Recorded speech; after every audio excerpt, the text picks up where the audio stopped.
Hello everyone, welcome to foundation classes by Amit. देखिए, अगर आप सीटेट जनवरी 2024 के लिए प्रिपेयर कर रहे हैं ना, तो आप यकीन मानिए इससे बेस्ट और ऑथेंटिक मटेरियल आपको कहीं पर भी नहीं मिलेगा। आप एक बार वीडियो को कंप्लीट देखिए और खुद से डिसाइड कीजिए कि जो चीज़ मैं आपको प्रोवाइड करवा रहा हूँ वो बेस्ट है या नहीं है। बाकी मैं तो आपको विद प्रूफ दिखाऊंगा ही कि कहाँ से आपके क्वेश्चंस आते हैं, किस तरह से उनको टैकल करना है और किस तरह से आप एग्जाम के अंदर मैक्सिमम जो मार्क्स हैं वो स्कोर कर पाएंगे। तो इसलिए अगर आप चैनल पर न्यू हैं तो चैनल को सब्सक्राइब कर लीजिए, बेल आइकन पर प्रेस कर ऑल नोटिफिकेशन को आप ऑन कर लें। अगर आपको किसी तरह का कोई डाउट है, कोई इश्यू है, अगर आप कुछ भी पूछना चाहते हैं तो आप इस कॉन्टैक्ट नंबर पे व्हाट्सएप मैसेज कर दीजिए। अगर आपने हमारे टेलीग्राम ग्रुप को ज्वाइन नहीं किया है तो टेलीग्राम ग्रुप को आप ज्वाइन कर लीजिए। टेलीग्राम ग्रुप का जो लिंक है वो आपको इसी वीडियो के डिस्क्रिप्शन में मिल जाएगा। हमारी application foundation classes by Amit को अगर आपने डाउनलोड नहीं किया है तो आप एप्लीकेशन को डाउनलोड कर लीजिए। एप्लीकेशन को डाउनलोड करने का जो लिंक है वो भी आपको इसी वीडियो के डिस्क्रिप्शन में मिल जाएगा। हम आज हड़प्पा की कहानी के बारे में पढ़ेंगे कि हड़प्पा का उदय कैसे हुआ, इसकी खोज कब हुई, कैसे पता चला, इन सब चीज़ों को हम देखने वाले हैं। ठीक है, तो चलिए स्टार्ट करते हैं।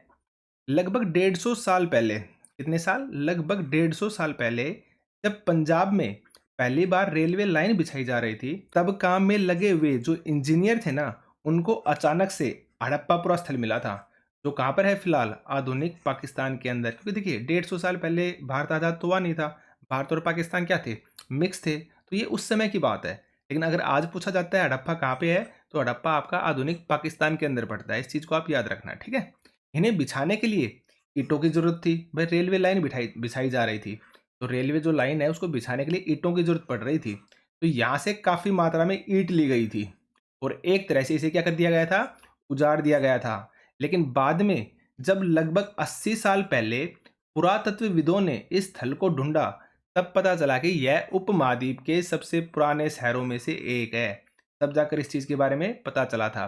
और हमने लास्ट जो हमारी क्लासेस थी उनमें उपमहाद्वीप के बारे में पढ़ा था कि हम भारत को भी क्या बोल देते हैं, उपमहाद्वीप बोल देते हैं। ये चीज़ें हम पहले डिस्कस कर चुके हैं, ठीक है।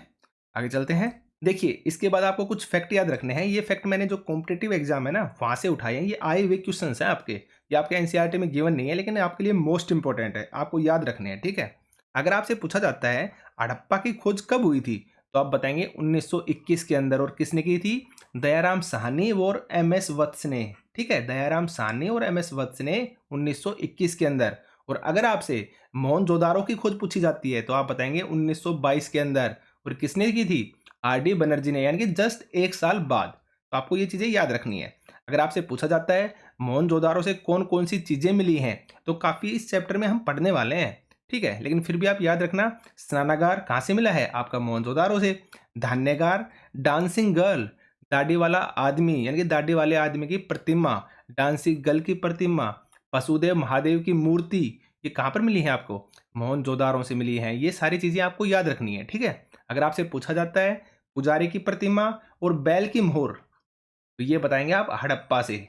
और अगर आपसे हल्के निशान पूछे जाते हैं तो आप बताएंगे कालीबंगा राजस्थान। और अगर आपसे अग्निकुंड पूछा जाता है, यानी कि अग्निकुंड के जो अवशेष हैं, तो भी आप क्या बताएंगे, कालीबंगा, कालीबंगा और लोथल। लेकिन अगर आपको ऑप्शन में दोनों मिलते हैं तो आप किसके साथ जाएंगे, कालीबंगा के साथ। तो ये चीजें आपको याद रखनी है, ठीक है। आगे बढ़ते हैं। देखिए ये मानचित्र देखिए आप, इसके अंदर सारे जो पुरातत्व स्थल हैं वो दिए गए हैं। जैसे ये आपकी सिंधु नदी है, आपको पता है ये इंडिया में से कहाँ पर चली जाती है, आपके पाकिस्तान के अंदर चली जाती है। तो ये क्या है, इनकी सारी की सारी सहायक नदियां हैं, झेलम, चेनाब, रावी, ये सारी की सारी। और आपसे हड़प्पा नगर पूछा जाता है तो कहाँ पर पड़ता है, आपका पाकिस्तान के अंदर। अगर आपसे राखीगढ़ी पूछा जाता है तो ये कहाँ पर है, आपका हरियाणा में। अगर आपसे कालीबंगा पूछा जाता है तो राजस्थान के अंदर। आपसे अगर चन्हूदड़ो पूछा जाता है तो ये भी कहाँ पे है, आपका पाकिस्तान में। अगर आपसे मोहनजोदारो पूछा जाता है तो भी कहाँ है, पाकिस्तान में। ये सारी चीजें आपको याद रखनी है, ठीक है। अगर आपसे सोत का कोह पूछा जाता है तो ये भी कहाँ है, आपका पाकिस्तान के अंदर। लेकिन अगर आपसे धोलावीरा, सुरकोटदा और लोथल पूछा जाता है तो ये तीनों हैं आपके गुजरात के अंदर। ये सारी की सारी चीजें आपको याद रखनी है, ठीक है। जैसे सुरकोटदा है, यहाँ से क्या मिले थे, घोड़े के निशान मिले थे, ठीक है, लोथल है, यहाँ पर क्या है आपका एक बड़ा बंदरगाह है। ठीक है, इसी तरह से धोलावीरा है, धोलावीरा के अंदर आपका साफ पानी मिलता है, यानी कि उस समय में जो साफ पानी है वो कहाँ पर मिलता था, धोलावीरा के अंदर। तो ये सारी की सारी चीजें आपको याद रखनी है। ठीक है, आगे बढ़ते हैं। इस नगर की खोज सबसे पहले हुई थी, यानी कि हड़प्पा के बारे में बताया जा रहा है। इस नगर की खोज सबसे पहले हुई थी, तो इसके बाद मिलने वाले इस तरह के सभी पुरास्थलों को हड़प्पा सभ्यता की इमारतें कहा जाता है। यानी कि इसकी खोज सबसे पहले हुई थी इस कारण से, इसके बाद जितनी भी खोज हुई ना, जितनी भी इमारतें खोजी गई ना इस तरह की, तो उन सबको बोला गया हड़प्पा सभ्यता की इमारतें। ठीक है, नेक्स्ट आपको 100% याद रखना है, हड़प्पा सभ्यता के शहरों या नगरों का जो निर्माण है वो कब हुआ था, लगभग 4700 साल पहले। ये मोस्ट इंपॉर्टेंट है, आपको याद रखना है। ठीक है, और ये नगर कहाँ पर है, ये नगर आपके पाकिस्तान के पंजाब व सिंध प्रांत, तो हम पढ़ चुके हैं अभी जस्ट। ठीक है, भारत के गुजरात, राजस्थान, हरियाणा व पंजाब प्रांतों में मिले हैं, जहां से विभिन्न प्रकार की वस्तुएं मिली हैं, जैसे मिट्टी के लाल बर्तन जिन पर काले रंग के क्या है, चित्र हैं, पत्थर के बांट, मोहरे, मनके, तांबे के उपकरण और पत्थर के बड़े ब्लेड। ये सारी की सारी चीजें कहां से मिली हैं, आपको इन पुरास्थलों से। ठीक है, आगे बढ़ते हैं। अब इन नगरों की विशेषताएं, कि जो आपके हड़प्पा सभ्यता की जो इमारतें मिली हैं इनकी विशेषताएं क्या थी, और ये मोस्ट इंपोर्टेंट है। आपके जो एग्जाम है ना कॉम्पिटेटिव, उनमें पूछा जाता है यहाँ पे जो नगरीय व्यवस्था थी वो कैसी थी, तो वहां पर एक फेवरेट क्वेश्चन आता है, जो सड़कें बनी हुई थी ना वो एक दूसरे को चौकोर के ऊपर काटती थी। तो अगर आपसे वहां पे पूछा गया है तो नॉर्मल सी बात है, यहाँ पर भी पूछा जा सकता है ना। तो आपको याद रखना है। ठीक है, तो इन सब विशेषताओं को जो मैं आपको बता रहा हूँ ये याद रखना। इन नगरों को दो या दो से अधिक हिस्सों में बांटा गया है। कितने हिस्सों में, दो या दो से अधिक, ये भी आपको याद रखना है, क्योंकि धोलावीरा के अंदर जो नगर थे ना उनको 3 भागों में बांटा है। इसलिए आपको याद रखना है, जो हड़प्पा सभ्यता के हैं, यहाँ के हैं यानी कि हड़प्पा के, उनको दो या दो से अधिक भागों में, लेकिन जो धोलावीरा वाले हैं उनको 3 भागों में। आप आगे पढ़ेंगे। ठीक है, तो प्राय पश्चिम भाग कैसा होता था, छोटा था, लेकिन ऊंचाई पर बना होने के कारण इसे बोलते थे नगर दुर्ग। तो आपको याद रखना है, पश्चिमी जो भाग था ना वो आपका छोटा होता था, लेकिन ऊंचाई पर था, इसलिए कहलाता था नगर दुर्ग। और जो पूर्वी भाग है ना वो बड़ा था लेकिन निचले इलाकों में स्थित था, इसलिए उसको निचला नगर कहते थे। अपोजिट है, आपको याद रखने हैं। ठीक है, आगे बढ़ते हैं। दोनों हिस्सों की 4 दीवारियों की पक्की ईंटों की बनाई जाती थी, यानी कि उस समय पक्की जो ईंट है ना उनका यूज होता था, और वो इतनी अच्छी तरीके से पकी हुई होती थी कि आज तक भी, यानी कि हजारों साल बाद तक भी उनकी जो दीवारें हैं ना वो खड़ी हुई है, इतनी मजबूत ईंट होती थी वो। तो आपको ये सारी चीजें याद रखनी है। ठीक है, आगे बढ़ते हैं। अब बात करते हैं महान स्नानागार की, यानी कि ग्रेटेस्ट बाथ। तो मैंने आपको जस्ट अभी बताया था कहाँ पर मिला था, आपका मोहनजोदारो के अंदर। मैं इन चीज़ों को सारियों को एक साथ बता चुका हूँ, लेकिन इसके बारे में आपको और भी फैक्ट याद रखने हैं। टीचिंग जो एग्जाम है ना वहाँ पर मैक्सिमम चांस होते हैं आपके किस तरह से आने के, स्टेटमेंट के रूप में आने के। तो आप अब एच टेट देंगे, सी टेट देंगे, डी ट्रिपल एस बी या जो भी एग्जाम देंगे ना जहाँ पर आपकी सोशल साइंस पूछी जाती है, तो यहाँ से आपको 100% क्वेश्चन मिलने हैं। आप यकीन मान कर चलिए इस बात का। ठीक है, आगे देखते हैं। इस तालाब को बनाने के लिए, यानी कि जो महान स्नानागार है ना, ग्रेटेस्ट जो बात है, इसको बनाने के लिए ईंट व प्लास्टर का प्रयोग किया गया था। आपको याद रखना है भाई। और पानी को रोकने के लिए प्लास्टर के ऊपर चारकोल की परत चढ़ाई थी, ये भी आप याद रखना। ठीक है, इसमें दोनों तरफ से उतरने के लिए सीढ़ियां थी, व इसमें पानी भरने के लिए कुएं से निकाला जाता था, और उपयोग के बाद इसे खाली कर दिया जाता था। ये चीजें याद रखनी है। ठीक है, और इसके चारों तरफ कैसे बनाए जाते थे, यानी कि चारों तरफ कमरे बनाए जाते थे। ठीक है, याद रखना। आप आगे बढ़ते हैं। देखिए ये है आपका महान स्नानागार, यानी कि ग्रेटेस्ट बाथ। आप इसको अच्छी तरीके से देख सकते हैं। दोनों तरफ क्या हो गई, इस साइड भी सीढ़ियां हैं, इस साइड भी सीढ़ियां हैं, आपका चौकोर है, ये भी आप देख सकते हैं। तो ये सारी चीजें आपको याद रखनी है। ठीक है, आगे बढ़ते हैं। उसके बाद आता है अग्निकुंड। मैंने जस्ट अभी आपको बताया था, अगर आपसे अग्निकुंड पूछा जाता है ना तो आप बताएंगे कालीबंगा व लोथल से। कालीबंगा कहाँ पड़ता है, आपका राजस्थान के अंदर, और लोथल कहाँ पर पड़ता है, गुजरात के अंदर। और जहां पर संभवतः क्या किए जाते थे, यज्ञ किए जाते थे। भाई अगर अग्निकुंड है तो यज्ञ किए जाएंगे ना, तो अग्निकुंड का संबंध किससे हो गया, आपके यज्ञ के साथ। आगे देखते हैं। बड़े बड़े भंडार गृह, भंडार गृह यानी यहाँ पर यानी कि जहां पर चीजों को क्या किया जाता था, इकट्ठा किया जाता था। तो अगर आपसे भंडार गृह पूछे जाते हैं तो आप बताएंगे हड़प्पा के अंदर भी थे, मोहनजोदाड़ो के अंदर भी थे, और आपके लोथल के अंदर भी थे। अब बात करते हैं भवन, नाले व सड़कों के बारे में। यानी कि जो हड़प्पा की नगर व्यवस्था थी, जो सड़कें थी, जो भवन थे, वो किस तरह के थे। देखिए, यहाँ के घर आमतौर पर 1 या 2 मंजिले होते थे। कैसे होते थे? 1 या 2 मंजिले। घर के आंगन के चारों ओर कमरे बनाए गए थे। अधिकांश घरों में एक अलग क्या होता था? स्नान घर होता था, नहाने के लिए, ठीक है ना? कि बाथ होता था। और कुछ घरों में कुएँ भी होते थे। यहाँ पर जो ढके हुए नाले मिलते थे, यानी कि ढके हुए थे वो, उनमें से बदबू नहीं आती थी, स्मेल नहीं आती थी, और जिन्हें सीधी लाइन में बनाया जाता था।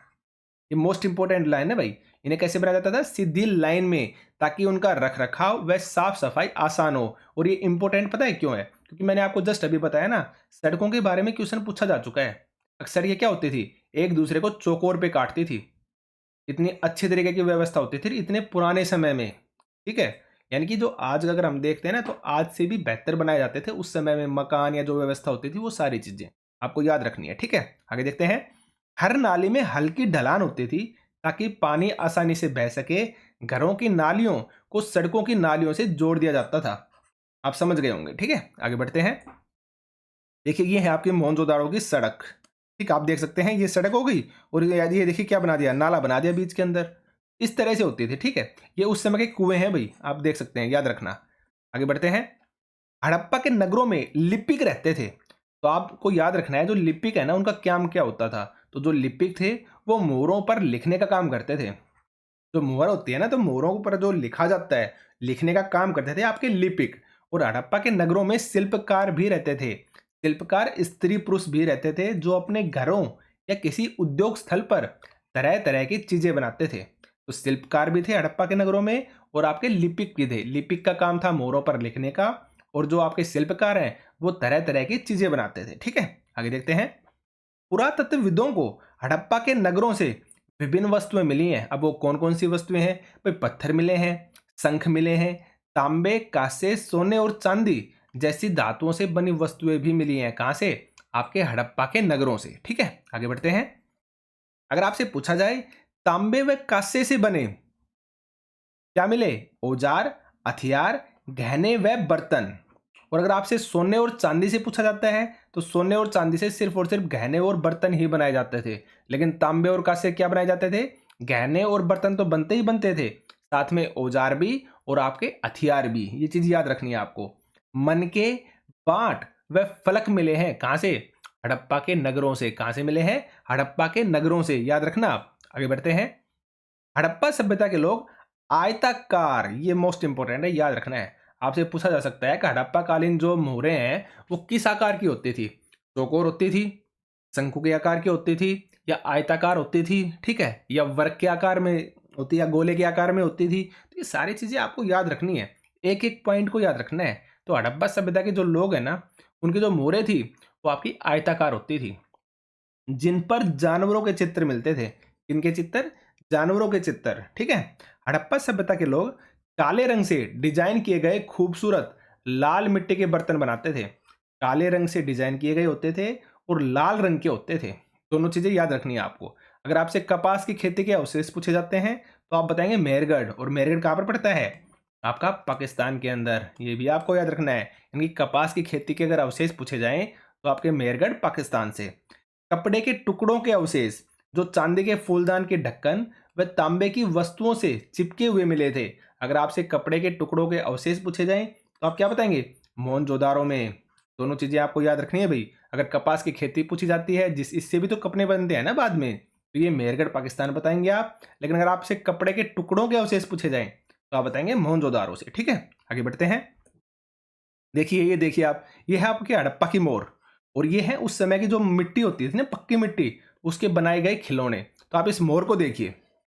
तो इस तरह से उनकी मोर जो है ना, उनके ऊपर जानवरों के निशान भी मिलते थे। जैसे ये कोई एक सींग वाला जानवर है, आप देख सकते हैं। तो आप याद रखना, अगर आपसे ये भी पूछा जा सकता है, अगर जो मोर है हड़प्पा की, उसके ऊपर कितने सींग वाला जानवर था, या क्या था, निम्नलिखित में से क्या था, तो वो दे देंगे भाई घोड़ा था, एक सींग वाला गैंडा था, इस तरह की कोई भी चीज दे देंगे। तो आपको याद रखना है, सिर्फ और सिर्फ एक सींग वाला था जो भी जानवर था, याद रखना आप, ठीक है? आगे बढ़ते हैं।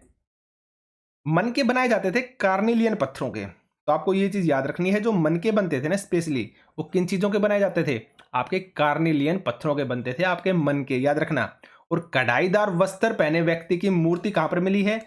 ये अगर आपसे पूछी जाए तो मोहनजोदाड़ो से कढ़ाईदार वस्त्र पहने व्यक्ति की मूर्ति मैं आपको दिखा देता हूँ। देखिए आप, ये है, ये कढ़ाईदार वस्त्र पहनी हुई मूर्ति है।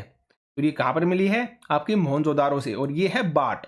हमने थोड़ी देर पहले बाट के बारे में जिक्र किया था ना, तो ये बाट है। और ये भी आपको कहाँ पर मिले हैं?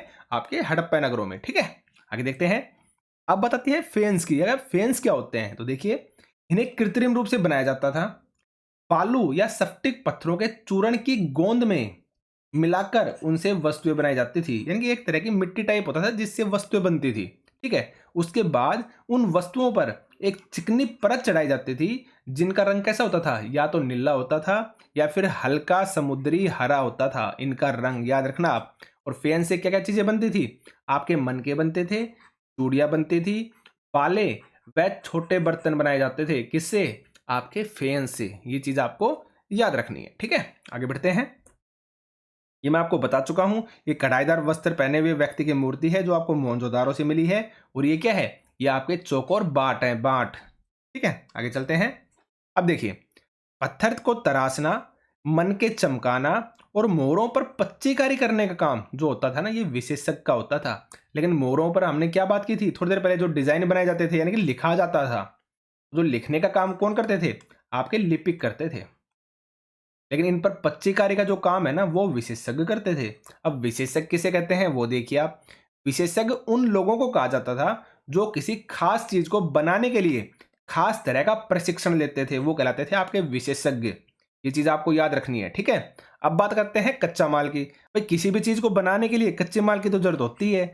अब बात करते हैं कच्चा माल बोलते किसे हैं। जैसे आप ये मानिए, भाई आपको क्या बनाना है? बिस्किट बनाने हैं। अब जो बिस्किट है किससे बनते हैं? आपके नॉर्मल सी बात है, गेहूं से बनते हैं, ब्रेड से बनते हैं। तो ये चीजें क्या है? ये गेहूं और ब्रेड क्या हो गए? बिस्किट के लिए कच्चा माल हो गए ना। और इन चीजों का यूज करके जब लास्ट में हमारे पास जो बिस्किट जो प्रोडक्ट बनते हैं ना, ये क्या हो गया? हमारा कंप्लीटली प्रोडक्ट हो गया। लेकिन इसके लिए कच्चा माल क्या हो गए? आपके गेहूं, ब्रेड या जो जो चीजें बनाने के लिए मिलाई जाती है ना, वो सब क्या है? आपका कच्चा माल है। तो यहाँ पर कच्चा माल है, उसकी डेफिनेशन क्या दी गई है देखिए आप।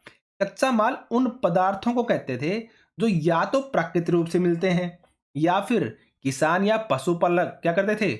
उनका उत्पादन करते थे। जैसे लकड़ी हो गई, अब ये क्या है? ये आपको प्राकृतिक रूप से मिलती है। जो वृक्ष है वो प्राकृतिक रूप से ही तो मिलते हैं ना। धातुओं के अयस्क हैं, वो भी क्या है? आपके प्राकृतिक रूप से कैसे निकाल जाते हैं? धरती के अंदर से निकाले जाते हैं। तो ये सारी प्राकृतिक चीजें हो गई। या फिर किसान या पशुपालक, जैसे कपास। अब कपास आपको अच्छे से पता है उगाई जाती है किसके द्वारा? किसान के द्वारा। तो इन सब चीजों को कच्चा माल बोला गया है। जैसे कपास से क्या बनाया जाएगा? जो बुनकर है वो क्या बनाएंगे? कपड़े बनाएंगे। रुई बनाकर क्या बनेंगे? उनसे कपड़े बनेंगे। तो ये सब कच्चा माल होता था। ठीक है, आगे बढ़ते हैं। लेकिन अगर आपसे तांबा, लोहा, सोना, चांदी और जो बहुमूल्य जो पत्थर होते हैं ना, ये सारी चीजें दूर से आयात की जाती थी, मंगवाई जाती थी। और यहाँ पे जो भी चीजें दी गई हैं ये आपके लिए सारी की सारी मोस्ट इंपॉर्टेंट है और आपको 100% याद भी रखनी है। अगर आपसे तांबे का आयात पूछा जाता है ना, तो वो होता था आपके आधुनिक राजस्थान से, यानी कि जो आज का राजस्थान है ना, वहां से मंगाया जाता था तांबा। और पश्चिमी एशियाई देश ओमान, इन दोनों जगहों से आपका तांबा मंगाया जाता था। तो दोनों आपको याद रखने हैं, राजस्थान से और ओमान से क्या मंगाए जाते थे? तांबा। अगर आपसे टीन के बारे में पूछा जाता है तो आप क्या बताएंगे? ईरान व अफगानिस्तान से। कहां से? ईरान व अफगानिस्तान से क्या मंगाई जाती थी? आपकी टीन मंगाई जाती थी। ठीक है, अगर आपसे सोना पूछा जाता है तो आप बताएंगे कर्नाटक से। अगर आपसे बहुमूल्य पत्थर का आयात पूछा जाता है तो आप गुजरात, ईरान और अफगानिस्तान तीनों से, गुजरात से भी, ईरान से भी और आपके अफगानिस्तान से भी क्या मिलता था? आपका बहुमूल्य पत्थर। याद रखना आप। आगे चलते हैं। हड़प्पा के लोग गेहूं, जौ, दालें, मटर, धान, तिल व सरसों को उगाते थे। इन चीजों को उगाते थे यहाँ के लोग। हड़प्पा के लोग जमीन की जुताई के लिए क्या करते थे? हल का प्रयोग करते थे। लेकिन अगर आपसे पूछा जाए ना हल के निशान कहाँ से मिले हैं, ठीक है, हल के निशान, तो आप बताएंगे कालीबंगा से, जो कहाँ पर है? आपका राजस्थान के अंदर। लेकिन अगर जमीन की जुताई के लिए हल का प्रयोग अगर आपसे पूछा जाए तो आप बताएंगे हड़प्पा के लोग। ठीक है, क्योंकि यहाँ पर हल के आकार के खिलौने मिले हैं। कहाँ से मिले हैं? आपके हड़प्पा से। और हड़प्पा के लोग भैंस, गाय, भेड़ और बकरी भी पालते थे। ये सारी चीजें आपको याद रखनी है। ठीक है, आगे बढ़ते हैं। हड़प्पा के लोग बेर जैसे फलों को इकट्ठा करते, मछलियां पकड़ते, हिरण जैसे जानवरों का शिकार भी करते थे हड़प्पा के लोग। ठीक है, अब बात करते हैं गुजरात के जो हड़प्पाकालीन नगर है ना उनके बारे में। जैसे धोलावीरा है, तो आपसे पूछा जा सकता है जो धोलावीरा है वो कहाँ पर है, तो आप बताएंगे कच्छ के इलाके के खदीर बेत के किनारे। और जो कहाँ पर पड़ता है आपका गुजरात के अंदर। तो ये खदीर बेत है ना, इसको भी आप याद रखना, जगह का नाम है ये। कच्छ इलाके के खदीर बेत के किनारे, कहाँ पे, आपके गुजरात के अंदर। और यहाँ पर क्या मिलता है, आपका साफ पानी मिलता है। और जमीन कैसी थी, आपकी उपजाऊ जमीन थी। और मैंने आपको बताया ना जो हड़प्पा के नगर थे वो कितने भागों में, 2 भागों में बटे हुए थे। लेकिन जो धोलावीरा है यहाँ के नगर बटे हुए थे 3 भागों के अंदर। तो आपको ये भी अलग से याद रखना है, ठीक है। आप लेकिन करके याद रख लेना, भाई हड़प्पा के नगर 2 भागों में, लेकिन धोलावीरा के नगर 3 भागों में, याद रखना है आपको, ठीक है। हर हिस्से के चारों ओर पत्थर की ऊंची ऊंची दीवारें और अंदर जाने के लिए बड़े बड़े प्रवेश द्वार होते थे धोलावीरा के अंदर। और यहाँ पर अगला मोस्ट इंपोर्टेंट है, याद रखना है भाई, सार्वजनिक कार्यक्रम के लिए एक खुला मैदान भी था। कहां पे, आपकी धोलावीरा के अंदर, याद रखना आप, ठीक है। आगे बढ़ते हैं। अब बताती है यहां हड़प्पा लिपि के बड़े बड़े अक्षरों को पत्थरों पे खुदवाया गया है। कहां पे, धोलावीरा के अंदर हड़प्पा लिपि के बड़े बड़े अक्षरों को पत्थरों पे खुदवाया है। कहां पे, आपके धोलावीरा में, जिन्हें संभवतः लकड़ी में जड़ा गया था।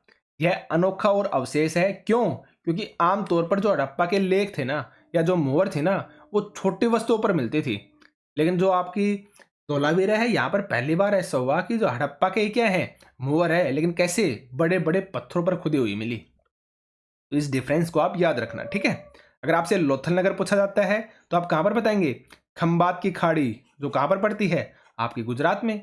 अगर आपसे कीमती पत्थर जैसा कच्चा माल पूछा जाए तो आप कहां पर बताएंगे, लोथल के अंदर। कीमती पत्थर जैसा कच्चा माल, लोथल गुजरात से। पत्थरों, शंखों और धातुओं से बनी चीजों का अगर प्रमुख केंद्र पूछा जाता है तो आप लोथल गुजरात बताएंगे। आप इस तरीके से याद रख लेना, लोथल क्या है, गुजरात में पड़ता है। और यहाँ पर क्या है, बंदरगाह है, तो बंदरगाह के ऊपर कच्चा माल लाया जाता था। आप इस तरीके से कुछ भी लिंक करके याद कर लो चीजों को, ठीक है। अगर आपसे बड़ा बंदरगाह पूछा जाता है तो कहाँ पे है, आपका लोथल गुजरात के अंदर, ठीक है। यानी कि बंदरगाह का संबंध कहां से है, लोथल गुजरात से। आगे देखिए, पत्थर के टुकड़े, अध बने मन के और तैयार मन के भी, और साथ में मन के बनाने के उपकरण, ये मोस्ट इंपोर्टेंट है।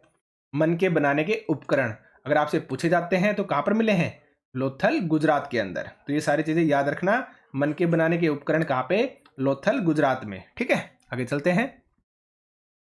सामान से भरे डिब्बों या थैलों को चिन्हित करने के लिए जो मोहर की छाप होती थी ना, जो छाप लगाई जाती थी वो कहलाती है आपकी मोहरबंदी। क्या कहलाती थी, मोहरबंदी। जैसे आपके पास ये थैला है तो इस थैले पे क्या करते थे, मिट्टी का लेप लगा देते थे। और मिट्टी का लेप लगाने के बाद इसके ऊपर क्या लगाते थे, मोहर लगाते थे, तो वो छप जाते थे उस मिट्टी के ऊपर, ठीक है। तो इस चीज को आप याद रखना, सामान से भरे डिब्बों या थैलों को चिन्हित करने के लिए जो बनी मोहर होती थी ना उसकी छाप कहलाती थी मोहरबंदी। और अब नेक्स्ट जो मैं आपको बता रहा हूं ये मोस्ट इंपोर्टेंट है, आपको सारी डेट याद रखनी है। अगर आपसे पूछा जाए हड़प्पा के नगरों के अंत की शुरुआत कब हुई थी तो आप बताएंगे 3900 साल पहले। कितने साल पहले, 3900 साल पहले। और अन्य नगरों की अगर शुरुआत पूछी जाती है तो आप बताएंगे लगभग 2500 साल पहले। कितने साल पहले, 2500 साल पहले। या फिर 1400 साल बाद, कितने, 3900 के 1400 साल बाद। इसका मतलब क्या हुआ, जैसे मान लो ये आपका बीच का पॉइंट है, मैंने बोला 3900 साल पहले, तो आप इस साइड जाएंगे ना, नेगेटिव साइड, तो ये हो गया आपका 3900 साल पहले। और उसके बाद मैंने बोला आज के यानी कि अन्य नगरों की शुरुआत कब हुई थी, लगभग 2500 साल। तो नॉर्मल सी बात है, जो 3900 है 2500 पूछा जाएगा तो इसी साइड आएगा ना, लेकिन इससे तो पहले ही है ना ये, ठीक है। और इन बीच का जो डिफरेंस है ये क्या हो गया, 1400 साल का हो गया। तो इसलिए मैंने लिख दिया अलग से, अब 1400 साल बाद भी लिखा हुआ मिल सकता है आपको, या फिर क्या मिल सकता है, लगभग 2500 साल पहले। दोनों ऑप्शन मिल सकते हैं, तो दोनों तरह से आपको याद रखना है। या तो आपको मिलेगा 1400 साल बाद किसके, 3900 साल के, या फिर आपको लगभग 2500 साल मिलेगा। तो मैक्सिमम जो चांसेस है वो 2500 साल मिलने के हैं, ठीक है। आगे देखते हैं, मेहरगढ़ में कपास की खेती कब की गई थी, लगभग 7000 साल पहले। कहां पर, मेहरगढ़ में। और मेहरगढ़ कहां पर पड़ता है, मैंने आपको बताया था, पाकिस्तान के अंदर, याद रखना आप, ठीक है। और हड़प्पा नगरों का आरंभ अगर पूछा जाता है तो ये हम पहले भी पढ़ चुके हैं, लगभग 4700 साल पहले हुआ था हड़प्पा नगरों का प्रारंभ, ठीक है। आगे बढ़ते हैं। देखिए उसके बाद है पिरामिड।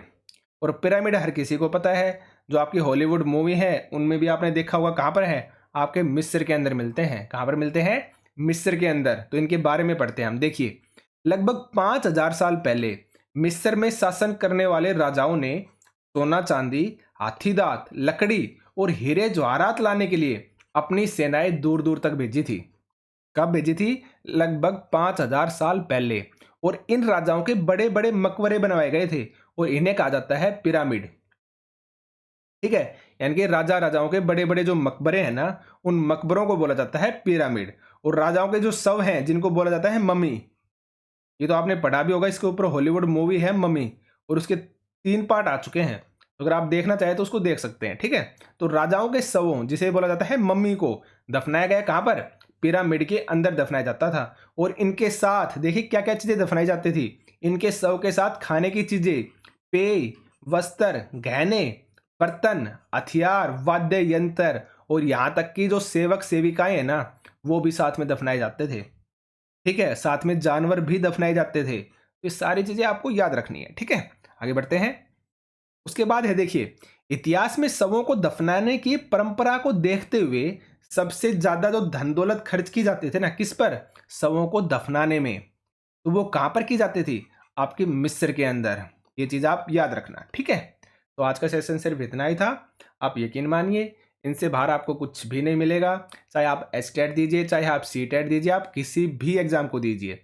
मैं किसी भी क्लास को कराने से पहले जो आपके प्रीवियस ईयर पेपर्स हैं, मैं हर किसी चीज़ को देखता हूँ। तो आप निश्चिंत रहिए, आप किसी भी एग्जाम की तैयारी कर रहे हैं, इनसे बाहर आपको कुछ भी नहीं मिलेगा। इस चीज़ को आप याद रखना।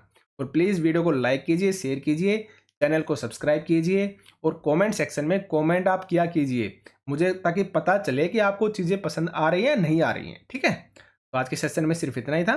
Thank you.